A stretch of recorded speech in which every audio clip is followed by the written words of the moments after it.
Trans Nzoia.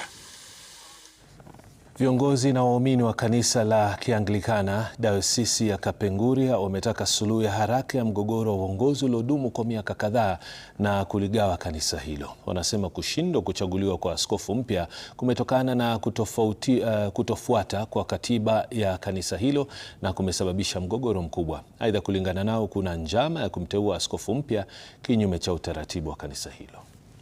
Sana kwa Archbishop Jackson Ole Sapit ambaye alitakikana 2022 Januari 1 Januari 2022 aanze process kuitisha standing, yani kuitisha synod, alafu tuchakue bishop yetu. Tukekuwa sasa mwezi wa 6 2022 tukekuwa na Bishop Kapenguria na tukekuwa tumeendelea mbele na bishop wetu kufanya kazi ya Mungu, kuwekelea watu mikono kama bishop ambayo tumechakua na tumekubali kutuongoza.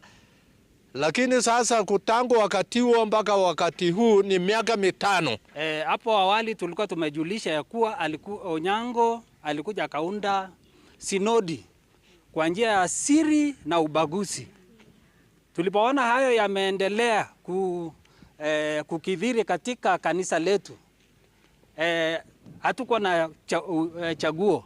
Tukaamua kama kanisa tukaenda kotini. Kisha hayo mambo ambayo yote alikuwa anafanya, synod ambayo ilichaguliwa kwa njia ya uongo na ukora, koti ikatoa orders. Ikasema kila kitu ambayo inaelekea uchaguzi katika Kapenguria Diocese iweze kusimamishwa. Na Bishop Onyango tunashangaa siku ya leo kwamba amekuja kufanya kazi na guns. Tunasikianga wanasiasa wanakomboanga maguns.